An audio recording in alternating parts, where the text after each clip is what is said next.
You're listening to Overflow from Riverside Church. Hey, what's going on? Welcome to the Overflow podcast, where we are trying to determine what nationality we look like. This is start that. Cut. Hey, welcome to the Overflow podcast. Josh looks guys? Danish. I don't know. I think I'm Luxembourgian at best. Luxembourgian. It's World Cup mania going on, and which brings into play a lot of different nationalities. So we were trying to determine that if we were not American, what would we actually look like? I think, Chris, you look German. Josh says I look German. That's maybe. I can't grow a mustache, and I would never be caught dead wearing those things either. What are those called? Lederhosen. Yeah, lederhosen. Would not be doing that.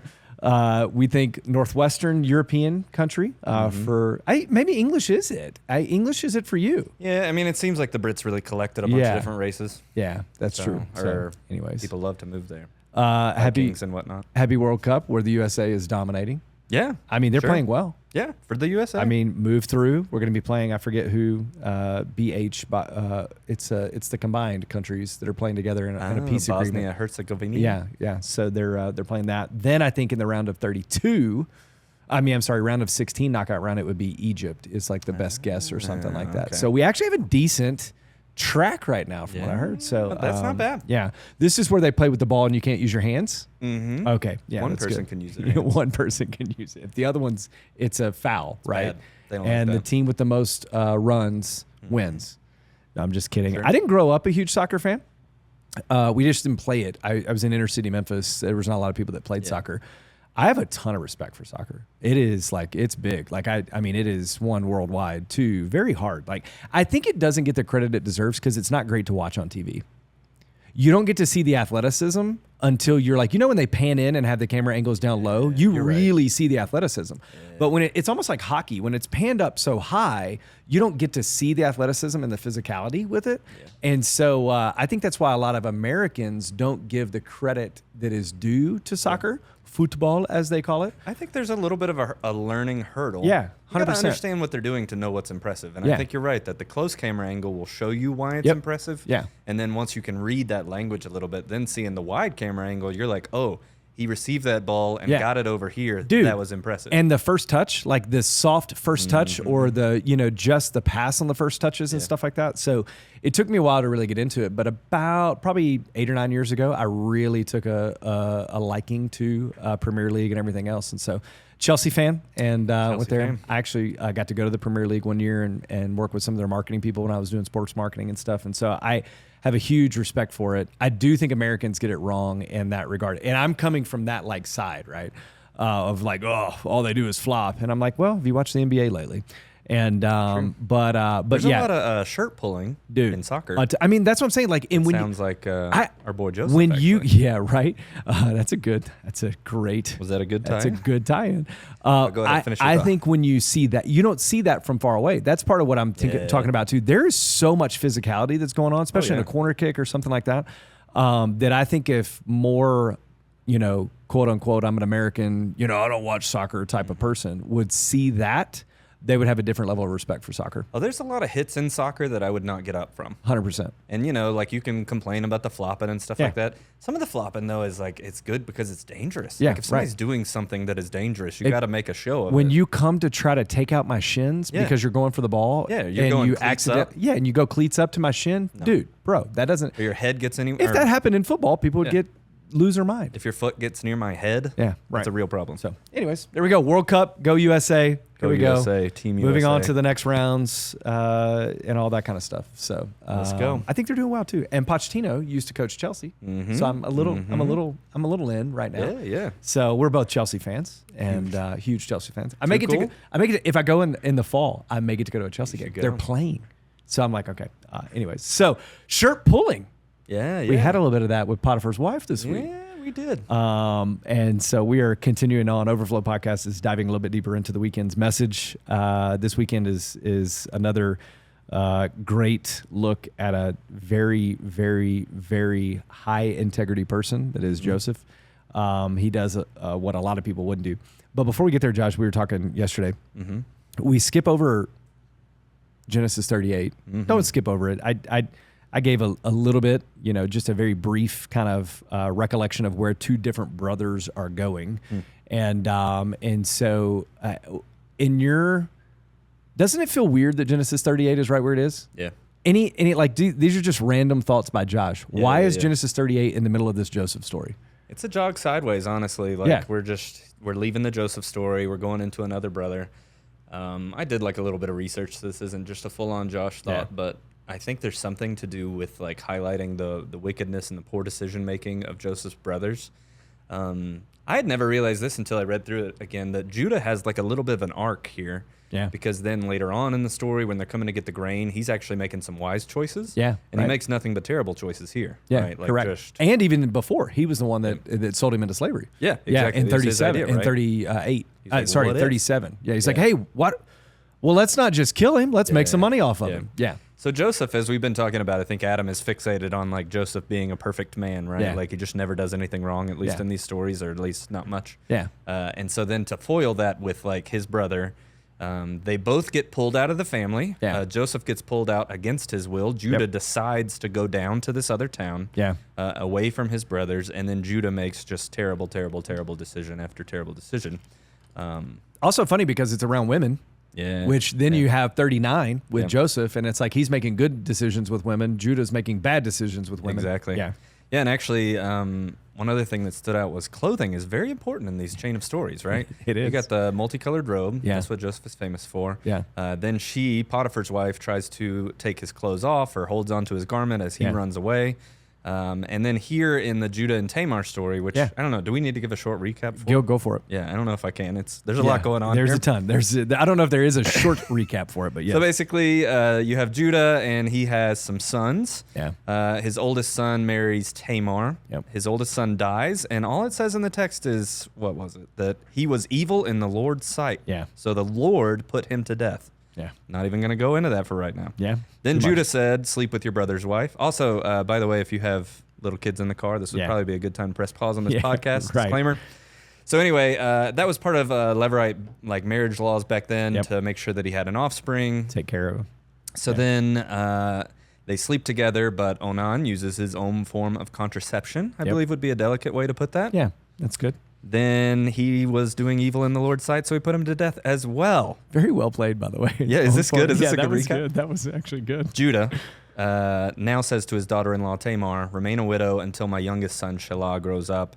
And then he never actually gives her over to Shelah. Yeah. She takes matter into her own hands, and this is the clothing part. She took off her widow's clothes in verse 14, veiled her face, covered herself, and sat at the entrance of Enam, basically dressed up like she was a cult prostitute. Then Judah went and availed himself of the cult prostitute services. She became pregnant. And then through this very sneaky kind of method, or really wise method, I suppose you could say, from Tamar, she was able to show Judah that, in fact, she was the woman that he had impregnated, and so he could not have her put to death as he was trying to do. Yeah. And then she has a baby. That baby has a baby. That baby has a baby. Yeah. Where do we end up? David. Then where do we end up? I mean, this is the line of Jesus. Crazy. It's wild when you look at it. We were talking about it yesterday. This is the line of Christ, and obviously, you even go to, Solomon's kingdom, everything gets ripped away except for the tribe of Judah, and so it's just maintained, it's like you walk through and it's like a wild story, and you go back to this one and you're like, man, the threads that run through when you really pay attention to this kind of stuff is going, okay. So, I mean, like, part of the reason Moses puts it in there is to show us the line, what happens in the line of Jesus, right?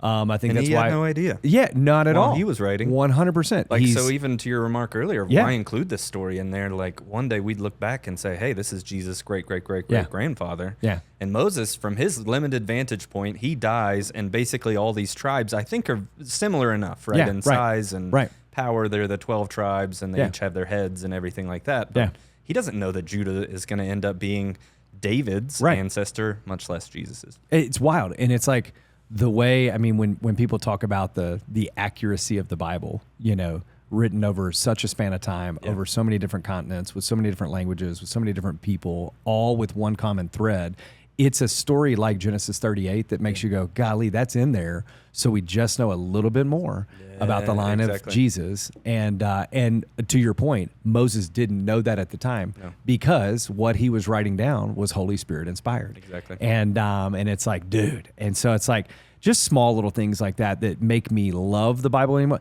I think that is, stuff like this can turn people away from the Bible because it's like, why would you do that? Or, I was talking to a guy, I was talking to him last week, and there's a story about David. David takes a census, and when he takes a census, it's not one that the Lord wanted him to do. So he's got some consequences for that, and God gives him 3 choices.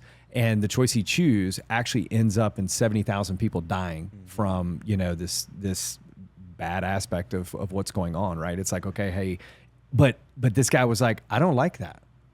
Why would that happen? And I said, you're right. It's weird.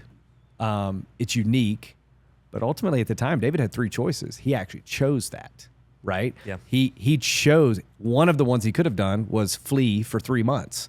And he didn't want to do that because he had fled so long with Saul and everything else that he's like, I don't want to do that again. I don't want to be chased again. Yep. And so this wasn't God doing these things. It was God allowing it to happen because man chose it, right? Yeah. So there's like this aspect of like God's sovereignty and free will, and it's like, and so some of those things can turn you away from the Bible. Man, Genesis 38, where you dive into it a little bit more and you go, dude, God is so good, so creative, so cool that he inspired the prophet Moses, the man that is Moses, to write the account, and go and do this. And we even talked about it a couple of weeks. Moses is actually writing this story of Joseph that actually leads to his story. Yeah. And it's like the story of Joseph, we'll get into it in a couple of weeks, but it ultimately leads to the people of Israel being enslaved, which is where Moses says, let my people go. Yep.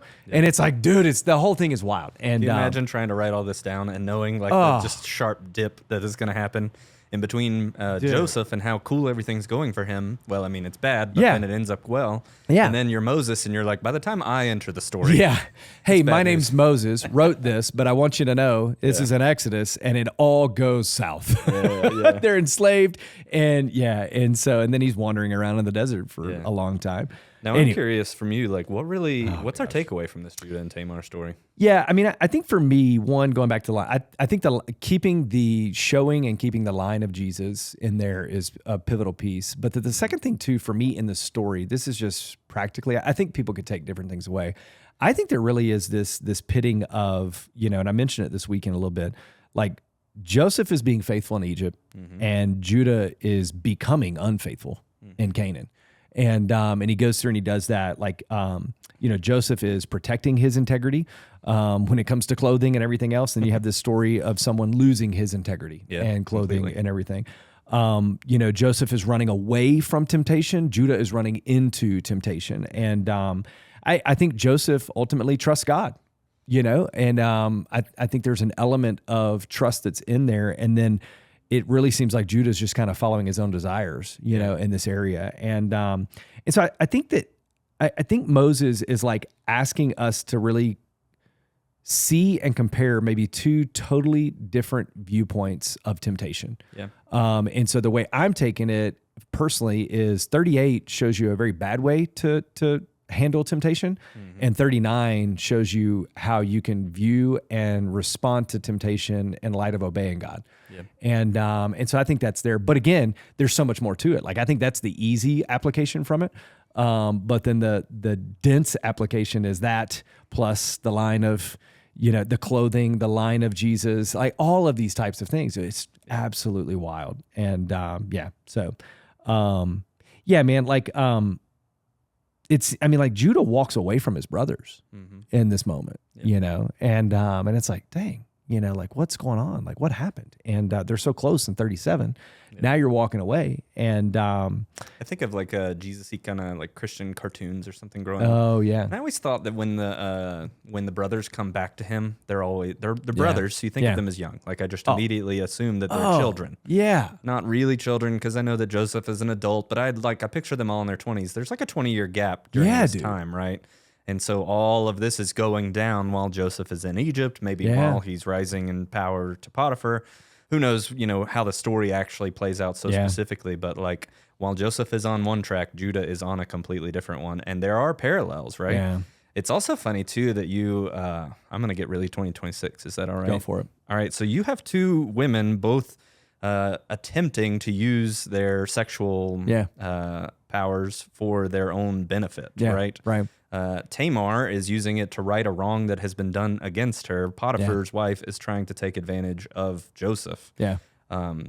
And I don't think, a lot of stories that you see, especially in Genesis, do not come with like a clear winner and a loser. Like, hey, this guy is good, that guy is bad. Yeah. Abraham did a ton of stuff that was just shisty. Yeah. I mean, there was like a pattern there where it felt like every time he showed up in a new town, he was lying that his wife was it's my sister. Yeah. And then you see it, that's generational afterwards, right? With his kids.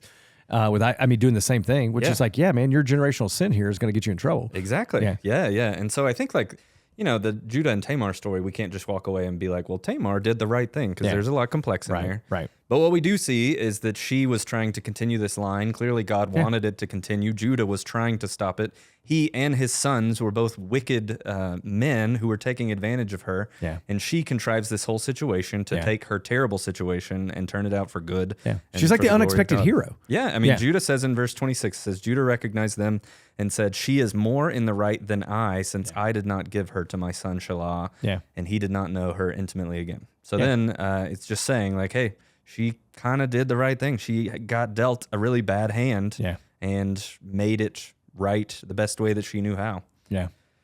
It's an odd story. It's a very odd story. Judah's exposed here for what he does. And honestly, almost like hypocrisy to a degree, you know, and Tamar becomes the unexpected hero.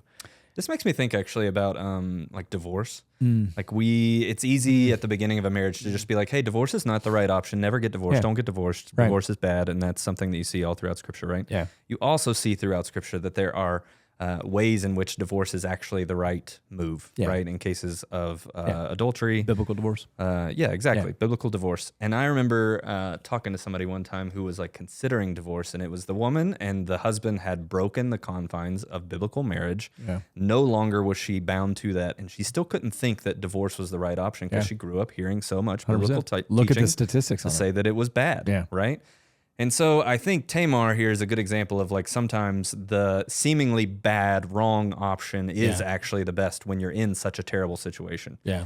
Divorce, I think in an awful marriage that has broken the biblical confines of what a marriage is, divorce is the best, worst option. Yeah, right. I mean, it's like when you do, to your point, like many people, when you look at the statistics of broken families and broken homes, from abuse to everything else, sexual promiscuity and all these things, they're through the roof, And so, you're exactly right that it becomes these like bad situations. And it's like, okay, what is the better of the bad situations, for all of this? And honestly, even like, protecting the line. I even look at, I have two sisters, both of them have been through divorces. And are married to people that have been through divorces. And so it's like the messiness that has, just like Christmas is totally different than I'll ever have to experience, you know, and because like there's two sets of everything, and now there's four sets instead of just two, and all this kind of stuff. And so it's like, you're exactly right. It really is. No one would choose that for themselves. No, but, not at all. Sometimes when it happens and when a marriage breaks the biblical confines of what a marriage is and there's no reconciliation possible and you've sought wise counsel and everything, sometimes you have to do something bad for something better. Yeah. Right. And it's like, it's or something not ideal. And that's, even in the church, we can just acknowledge right now that even in the church, it's just never talked about. No. We're like, oh, no, bad, stay away. Don't do it. And it's like, hey, here's the deal. Non-biblical divorce, yes.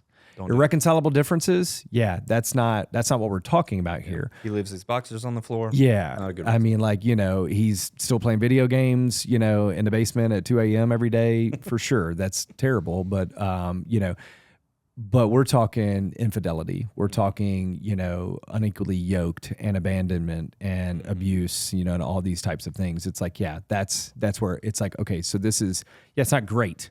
But according to a biblical divorce, it's the best, not great option. Yeah. So we feel extremely sorry for Tamar. Yes, she did not have a good life. She didn't. She did not. But she's the unexpected hero here. Yeah. In a random story plopped right in the middle of Joseph's life. Yeah. She's way better than Potiphar's wife. Right. She's way better. Dude, so okay. So this is the thing. Like I'm fascinated. I didn't go into a lot of this because it's really just hearsay. Some commentaries think that like Potiphar's wife. So the reason he didn't, obviously we know the story. We walked in. One of the things I want to dive a little bit deeper into was why didn't he get killed for? Yeah. He should have been murdered. Should have Easily been murdered. Actually, Egyptian law would have said that back then, you know? And so it's like, okay, he wasn't murdered. And a lot of people think that it's either twofold. One, she's done this before. It's like, okay, this is common. Potiphar's wife, we know who you are, right? Yep. Or two, maybe she even convinced him not to do it so that she could have another run at Joseph. Interesting. And I was like, I mean, and it's all hearsay, right? Yeah, what's your take? Yeah, well, and then I would say what I actually said this weekend is like the reality is we do know this. God is sovereign and he's in control. The reason he didn't die is because he had plan and purposes for Joseph's life. So when your circumstance and situation is really bad, you can trust in that. I think that she probably convinced him not to. Yeah. If I'm looking at just those two options, outside of God's hand, God's sovereignty, I think it would be convincing. Because if it was just like, if she had done it for me, if she had done it before, like if he knew she would just done it before, I don't think he would have put him in prison. He just would have been like, hey man, I get it. Like we've been here, done that. Sorry, I apologize for whatever her name is. Yeah. And, but so for me, I think there's a piece of like because man, like she's looking longingly at him, you know, he's very handsome. I love that Moses like adds right before he goes into the story. He talks about how handsome he is. By the way, he's a good looking guy. He's a good looking dude. Hey, by the way, before we keep going in this, I want you to know, Joseph, he's a stud. One commentary that I read said maybe he had one blessing too many. And he was like, sure, he was lucky most of the time, but then he was also too good looking for his own good. He's lucky, that you has and some I favor suffer with all the time. It's so hard being tough. this good looking. It's tough. Looking German is tough. And it's so, yeah. That was racist. Yeah, I'm sorry. I said tough as in they're all good looking, right? You know? And you can have positive racism. I guess that's true. And that's true. That's a good point. Let's go into that. Sidetrack. Yeah, he's like, hey, by the way, good looking dude, very blessed. Oh, now let me introduce Potiphar's wife. Yeah, so something in it to me says that someone else was claiming for it. Because he could have died. His brothers considered killing him. He could have just died in the pit if they did not decide to pull him back out. Yeah. He could have died when he was in prison. Like these are all common, easy ways to die. I didn't read this, but it could have even been that like, hey, maybe Potiphar was considering bringing him back after a time period because again, like everything that he was doing was successful because the Lord made it successful. And Potiphar didn't even have to worry about anything. So if I'm Potiphar, I'm like, how big of an offense is this? You know? And he's like, I know we normally kill people, but dude, everything's going really good here. Yeah. And so that's maybe option C. But yeah, it's a unique story, man. And I always think about, and I mentioned this weekend, flee sexual immorality. Mm-hmm. It's so wild to me. You've got a young guy who's been through a lot, and he could have very easily just been like, you know, I deserve this. I don't even deserve to be here. Yep. This guy's treating me good. Like, I don't deserve to be here. Yep. Everything is against me. Forget you. I'm taking this for me, you know? And, but he doesn't do it, man. And I love the aspect of not sinning against God. You know, I mean, he's very clear, you know, it reminds you of David and David's story. I mentioned that this weekend. And obviously, you know, David takes in Bathsheba, you know, her husband dies, the child ends up dying, but David recognizes that even though our sin affects people, our sin is not against technically those people. They're involved and it impacts them, but our sin is against the Lord. And it's like, oh man. And so like, I mean, like Joseph knew it. He's like, oh, no. Yeah, man, everything's been good and it would harm them. And I don't want to do that because they've been good to me. But more than anything else, how could I do this evil against the Lord? Yeah. That's wild. And I just don't, you know, I think there are men of high integrity now, but I think you get jaded because all we see are stories of failure. Mm-hmm. So you just think, I don't think there's anybody out there like Joseph. And honestly, the reality is there are. Sure. The reality is we just don't know those stories because the only stories we sell are the ones that cause the clicks. And so that was one thing, you know, what are your takes on clickbait? You know, I mean, they're all clickbait stuff. Like we love, like I feel like we live in this world now where like everybody thrives off of the worst case scenario thing. You know, the Julie Roys types of people in the world. She's basically she's in I don't even know what she's in. She's a journalist, but everything she does is just negative stuff that happens in the life of the church.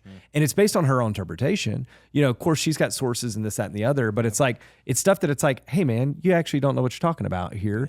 And she goes after big megachurch pastors and stuff like that. And why? Clickbait. And the reason she does it is because people click it. And so that it's like this world where I get upset because they do it, but then I'm also upset because I'm like, you know what? If we would just not click it, there would not be a market for this. It's tough. Thoughts? Yeah. What's your thoughts on clickbait world? Even like politics, news. I mean, that's what they're doing. News stations now don't tell good news because that doesn't get clicks. That doesn't get views. That doesn't get, viewership online.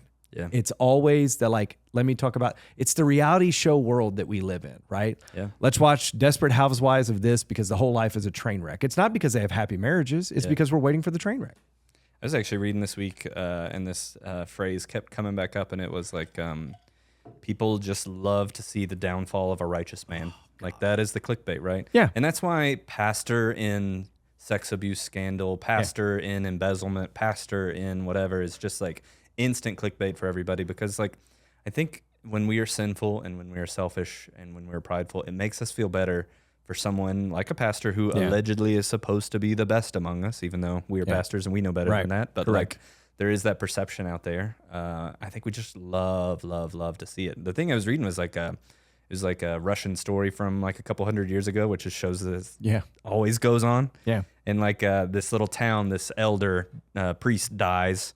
And he like lays in state, and he comes in and he stinks. Everybody like comes in and they're like, "Oh no, this is awful," which is just a normal death thing, right? You know?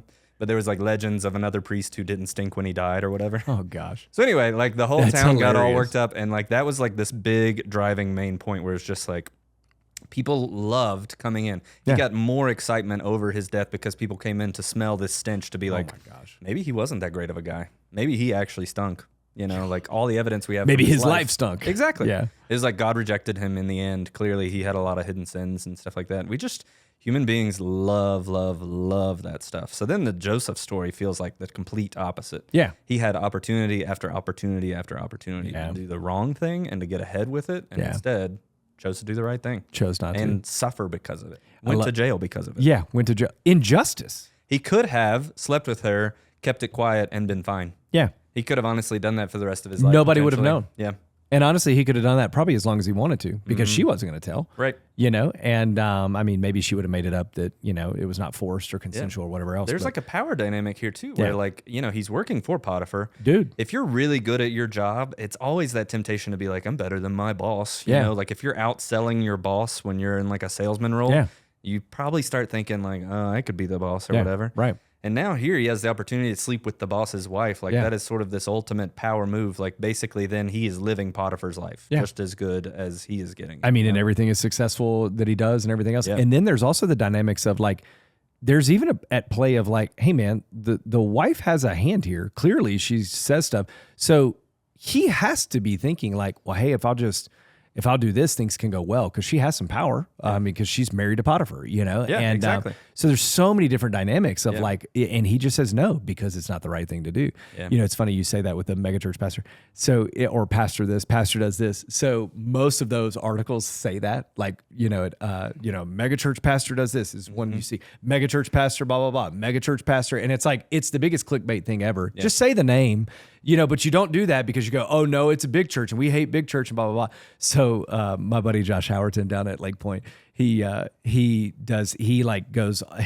tired of it for a while. And I don't know this to be 100% true, but 90% sure this is why he does it. So if you go on his like social media feed, all of his stuff says megachurch pastor destroys this, megachurch pastor. So he's basically doing the antithesis of it. Nice. He's doing the positive aspects of like ripping everything else, or megachurch pastor gives away blah blah blah blah blah amount of money to this. And I'm like, oh dude, you're doing that on purpose, and I love every single bit of it. But it gets less clicks. It gets way less clicks. I don't know. He's got a lot of clicks. Well, sure. He's got a ton. Probably actually he might have more now, but yeah, it's I hate the clickbait. If I could encourage anybody, stay away from the clickbait. Yeah.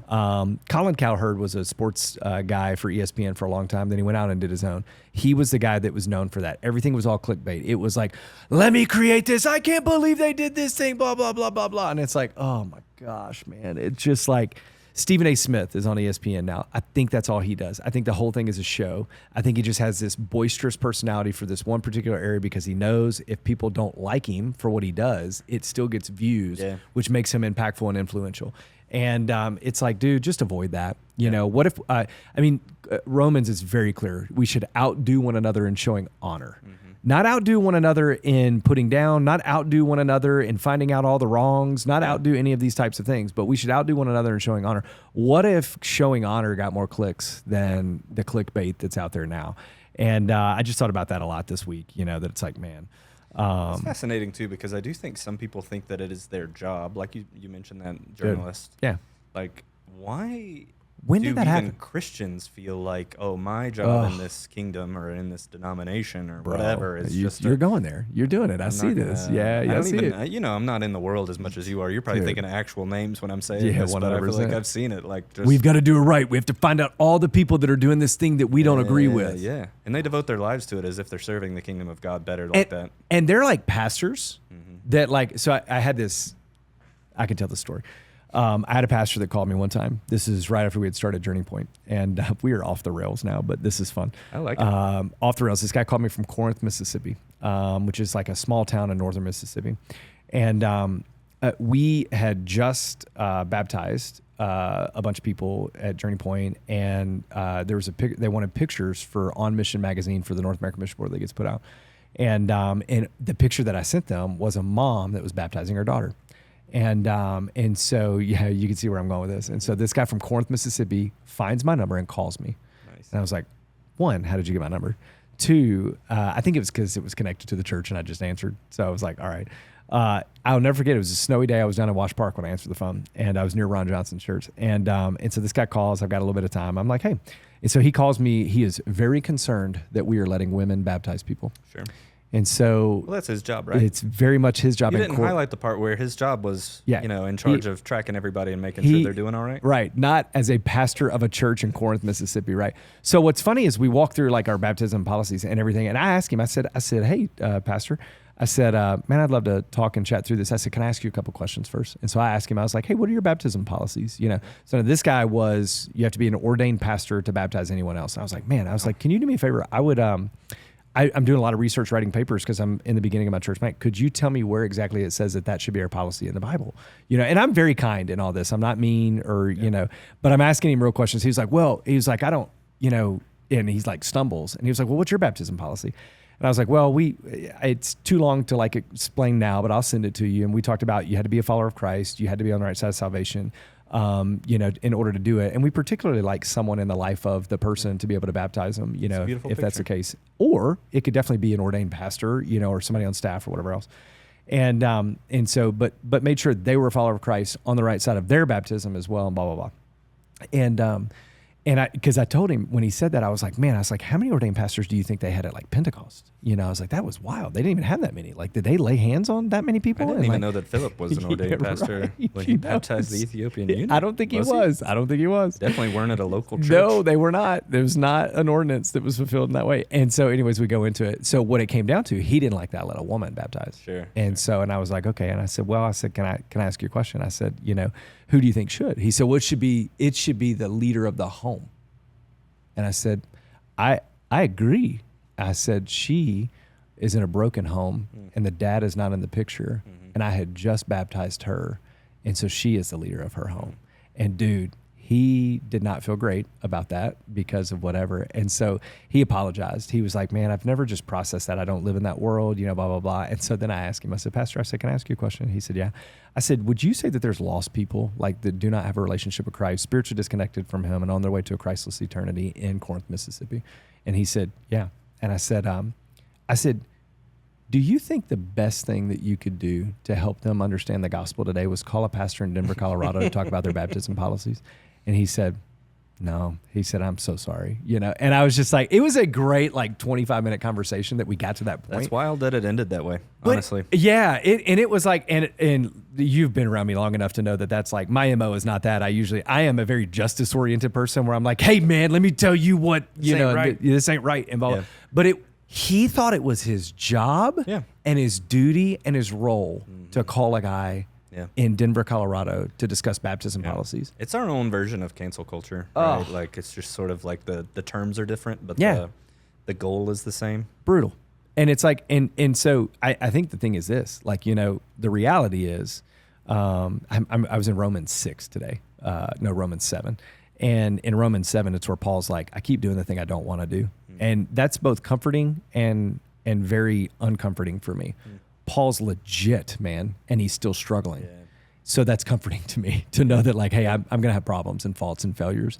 But then it's also like, oh no, Paul is struggling, and it's like, we're all doomed, and the reality is like, we're just prone to fall to our sinful nature. Yeah. And so when it comes to clickbait and stuff like that, you almost have to discipline yourself to not, because your nature is going to be to run towards it, but let's run away from it. And so, Joseph's story here with Potiphar's wife, the Lord is with you, the Lord is with you, the Lord is with you, the Lord is with you. Like Potiphar noticed it, it said all this kind of stuff. And I make the joke, at some point I'm going, Lord, I don't want you with me. If this is it, I don't want you.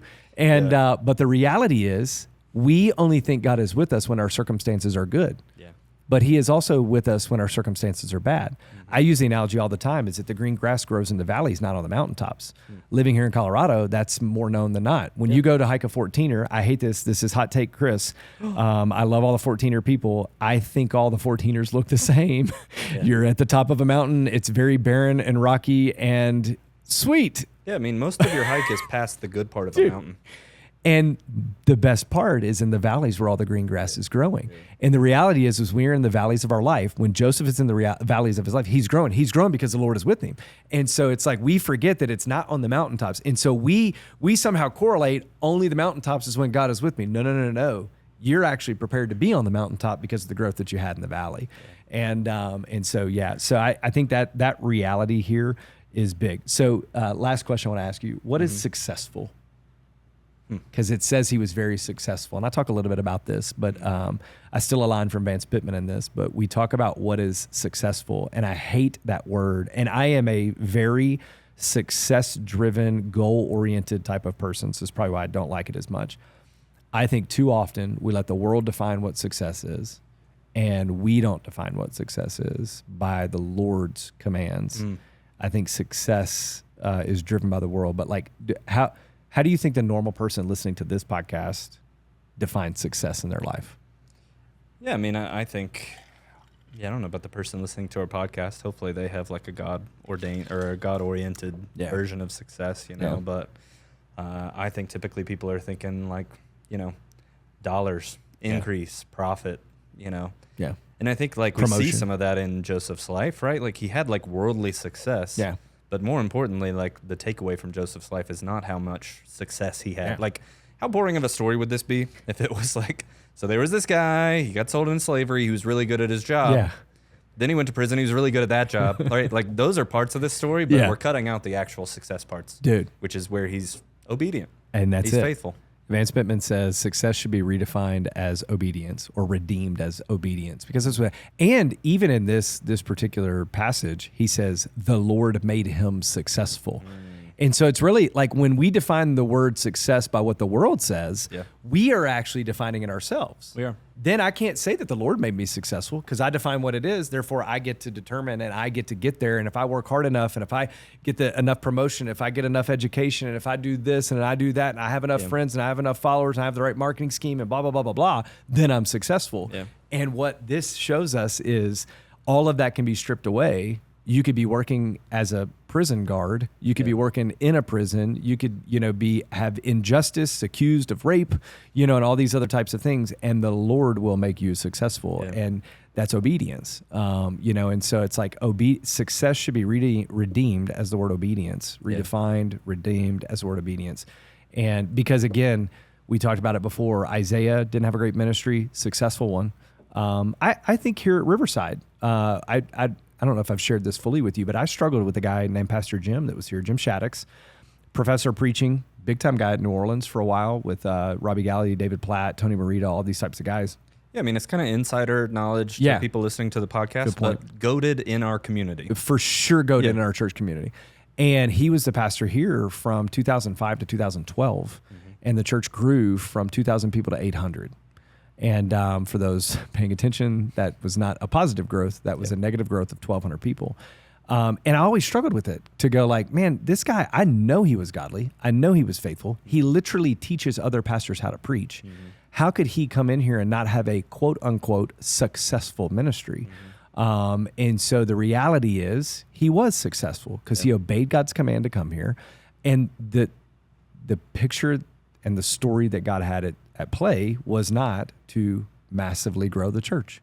It was to actually decrease it. And that doesn't mean he was not successful.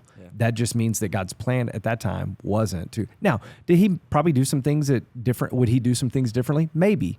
But all of us, even successful people would say they would do things differently. You know, quote unquote successful people would do things differently. But, you know, it's the Isaiah. It's to come in and go, man, there are some people and some situations and some things that just God's plan is not for it to be successful to the world's eyes, and it's just to remain obedient. And I know Dr. Shaddix was obedient. And so it's like, and there are men and women in this church today who are a testament to that. 100%. Like, I can't tell you how often somebody will be telling a story and they'll say, that was Dr. Shaddix that pointed me in that direction, discipled me in that way. Some of our elders even, like their lives are irrevocably shaped by his ministry. 100%. And so I think, like, man, too often we're trying to see that number just keep climbing or something like that. And yet, like, if you look at some of these elders and think about, like, where they are, and you're like, if I could be used by God to be somehow instrumental in that type of discipleship and, like, helping to generate men like that, that's success. I actually think, so we've been up and to the right since I've been here. I don't think it's because I'm probably less successful to obeying God's commands than Dr. Shaddix is. I mean, like, he's a godly dude, you know. It's like comparing yourself to Paul. But the reality is, like, I've thought time and time again, I might be here for 25 years, and I think he might still have more of an impact on people than I did, you know, even though, you know, numbers don't go there. The reality is a lady named Nancy Berlin used to work here, and she had 3 or 4 different pastors here. She chose me to do our funeral, which is crazy because Dr. Shaddix should have done it. You know, Tony should have done it, Lambert, you know, or whoever else. And the other 2 pastors that she had passed away. But he was here, and I got to talk to him, and I just looked at him and I said, Dr. Shaddix, I was like, I don't even know how you feel about Riverside and your time here, because I'm sure you put a lot of effort in, and there was a lot of turmoil and all of those things. And I told him exactly what you said. I said, I want you to know, numerically, the church may not have been successful in the world's eyes, but I know that I'm actually seeing fruit that you sowed, not me, from a lot of people. And I just want you to know that, like, I stand on the shoulders of the work that you did. You may have prepared a time for now. You know, the growth that we've seen now may be because of the work that you put in there. And I think that's the thing, right? Is we think success is just when I do something. No. If I am just like, if I'm doing this for the Lord and doing it for the kingdom, I don't get to determine when that thing grows. You know, we water and do the work, but the Lord gives the growth. And so I was able to have that conversation with him actually before he passed away, like 6 months before he passed away, or 7 or 8 months. And it was a really, like, sweet moment, but you could actually tell that he had a burden for that. And it hurt me a little bit because I was like, oh, dude, you're such a godly guy. And I told him, I said, so many people speak so highly of you here.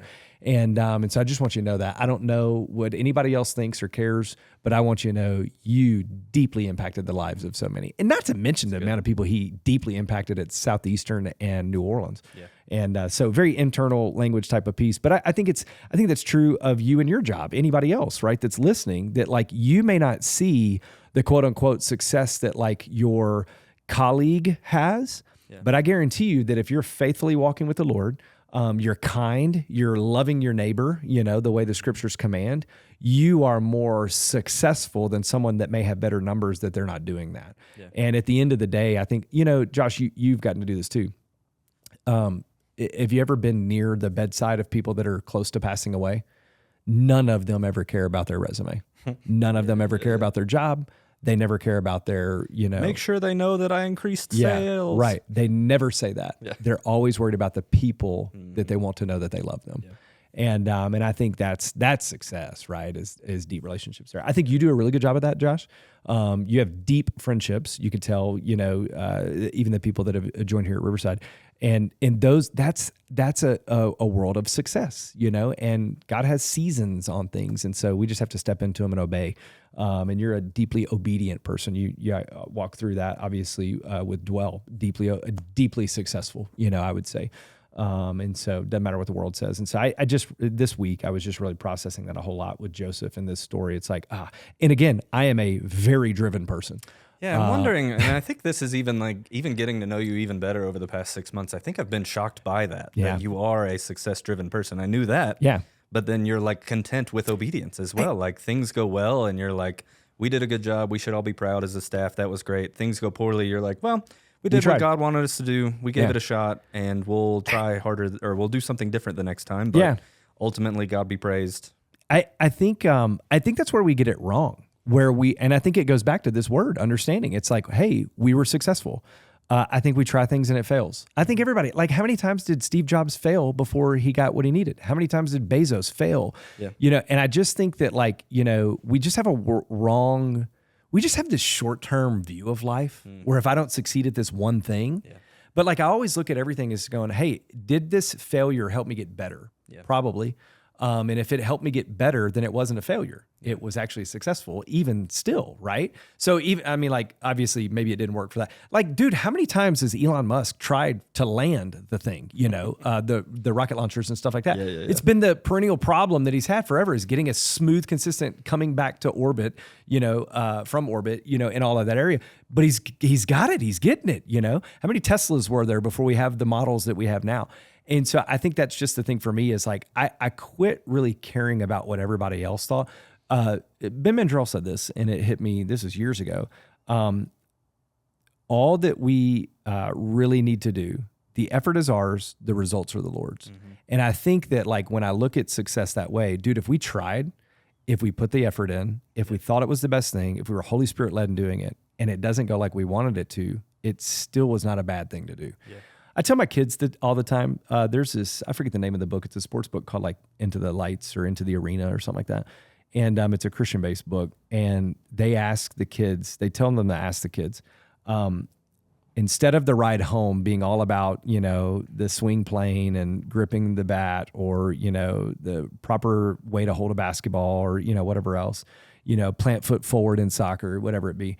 Because that's typically what happens when the kids get in the car. Oh, I mean, you did good, but you could have done these things, blah, blah, blah. So the first thing I asked my kids based on this book was, hey, did you give your best? Did you respect your officials and coaches? Were you a good teammate? Did you have fun? And if those four things are true, then they were successful in practice or game. Then we can talk about ways to improve. And so I think that's just I read that back in like 2012 or 13, and it probably shifted my mindset a little bit, especially coming out of the business world where everything was numbers, get there. But it took a long time. And I just think it's, I think successful people get a bad rap sometimes too, and for a good reason. And, but I think for me, it's just like, yeah, man, let's try. Let's put our best effort forward. If we put the effort forward, awesome. Even if we didn't put our best effort forward, let's learn why we didn't, and go forward. Dude, it's just, I hope I have 25 more years of full-time ministry.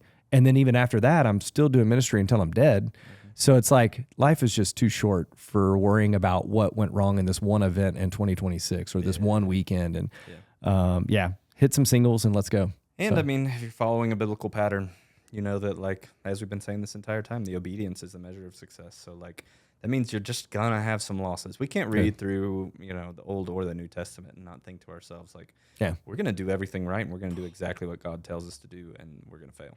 I mean, even when it comes to, like, someone giving their life to Christ, I'm probably, like, there's chances in Denver where the first time they've ever heard the gospel is by, one of us. But, like, when I was even in the South, I mean, like, it takes, like, 8 or 9 times for someone to respond to the gospel before, like, actually do it. One step in that journey. And it's like, that's the best you can ask for. Just because I'm on 9 or 10, how can I take credit for that? It's like, hey man, what about 1 through 9? And I think we take far too much credit for stuff. and then we like give too much grief for other people on things, right? And I think it's that tension. I don't need to take credit, and I don't need to give the grief heavy and not getting there. So, or even give the excuses for when it goes wrong. 100%. Like we're just like, well, here's why we have all these challenges. Yeah, it's obviously these things. Where if Joseph did that, like, oh, dude. You know, it's what's great about his story is we get to just look at him and be like, man, it must be easy for him to just be like, man, I've done everything right. My failures must be from God. Yeah, we would never do that. You know what I'm saying? Like. We're never and like... he probably is, right? Yeah. This dude's got such integrity. He's like, yeah, man, this is just God's plan for me. Right. Just to fail. Right. Or fail to the world's eyes, yeah. you know? And because, dude, like he didn't do anything wrong. And we're over here going, what did I do wrong? Yeah. I give myself way too much credit. What was even like up against me. I think you're like, you have like an internal locus of control. So you're like, what did I do wrong? I must have done something wrong. I feel like other people have a temptation to have an external locus. And they're like, well... I succeeded because of how smart and powerful and good and righteous I was. Yeah. I failed because that guy didn't like me. Yeah. I failed because, you know, like X statistic in our city or something like that. Oh, you know? Dude. Everybody I know, even being in sales, if a product was not on like a Medicare plan or a insurance plan, immediately any failure that they had was because of that. And it's like, okay, so you're telling me nobody in the country can sell this if it's not on those things? You can. Yeah. You just have to do it. And you're exactly right. I think the last thing I would say, I think we just forget how long life is. And, you know, obviously, you know, average male lives to like 76, 77. Women are a couple years older than that. You know, in terms of pastoring, I think for a while in the beginning, I was worried about every sermon every week. And now we should preach as dying men to dying men. Sure. But at the same time, also that like I'm going to be back next week. Yeah. Now, so it's that tension. I need to preach like this is the last week I'm ever going to preach. It's the last time anybody's ever going to hear it. Yeah. But then I also need to face reality that like, okay, this is a journey. Like we're not fully sanctified until we're face to face with Christ. Yeah. And it's like wild, you know, to think about that. And so it's just such a long game. Like life is such a long game. It feels short, and it really is short in the grand scheme of things with eternity. Mm-hmm. But it's such a long game on this side of heaven. I mean, it's like, dude, I look at some of these men that have been here, these women that have been here. They've been faithfully walking with the Lord longer than I've been alive. Yeah. And I'm like, dude, that's where I want to be. Yeah. You know, I want to be 80, looking at a young 20-year-old and going, yeah, I've been there. Yeah. You know, you're going to be all right. You're going to be okay. Yeah. Yeah. Oh, your marriage is tough right now? Yeah. It's going to be all right. Just keep walking with the Lord. God's in control. Yeah. Last thoughts. Any last thoughts? I've been thinking about this. All right. Tell me if this is the cheesiest thing I've ever said. Are you ready for this? It's not. All right. Here we go. It might be. If there's heavenly clickbait. Oh, I lost you already. No, I like it. I like it. Yeah, I hate it. If there's heavenly clickbait, I think one day it's reading Israelite slave runs household for like Pharaoh or Egyptian royalty. Yeah. And succeeds massively, right? That's good. The next day it's sex scandal has happened and thrown Israelite into prison. Yeah. Right. And either way, in that story, I think God is in complete control, and Joseph is being completely faithful. This is good. You like the? I like it. I think it's cheesy because you could have that headline every time. Yeah. And our lives are exactly the same. One day, your headline is probably reading "succeeding, grabbing the tiger by the tail," you know, world by storm, whatever it is. You're doing everything right, and everything is going well for you. The next day, it might say you're doing everything right. You're being obedient to God. You are following Him faithfully. You are doing that. You're succeeding in that. Love it.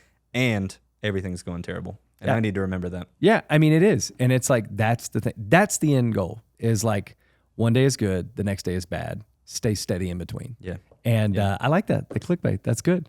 Could you imagine the headlines that could be put out of this story? Oh my gosh. Like, I'm like, a clickbait story. Dude, it's such a clickbait story. Brothers throw brother in. Yeah. Like, or, you know, and what, you know, Israelite, claimed to have been eaten by a lion, you know? I mean, like, whatever it is, you know, Israelite brother. And then the Judah Tamar, you know, it's like, come on. Oh, Lord. Some clickbait. Unlikely woman is local hero, you know? Jesus comes because of an unlikely woman who's the local hero in the story. Jesus' grandma. The thing you didn't know about Jesus' great-great-grandmother.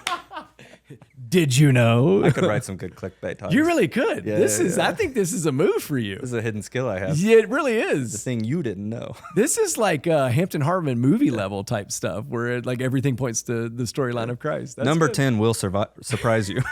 Don't you love those titles? Yeah, right. Tune in to the latest clickbait by Josh. What can we call this? Clickbaits by Josh? Hebrew clickbait. Christian clickbaits by Josh Cook. Oh, I hate it. I like that. This is good. If you want that, go ahead and mash that subscribe button. Give us a better final thought, Chris. Please give us something that's not this cheesy. Don't let a clickbait ruin your life. Don't let a clickbait turn your life. Don't let a clickbait drive your life. Because it is. There's also the clickbait. There's clickbait that gets men into pornography, that gets you into financial, troubles. Don't let the clickbait turn you away from obeying the Lord. I mean, that'd probably be it. That would be a good one. That's good. All right, until next time. You had Josh and I this week. Who knows who we're going to have next week? It will be someone, though. Yeah.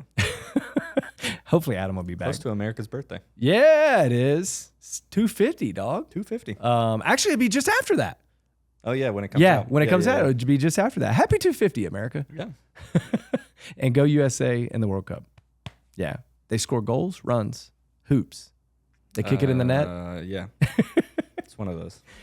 Go America. Go World Cup. Go Joseph. Stay away from the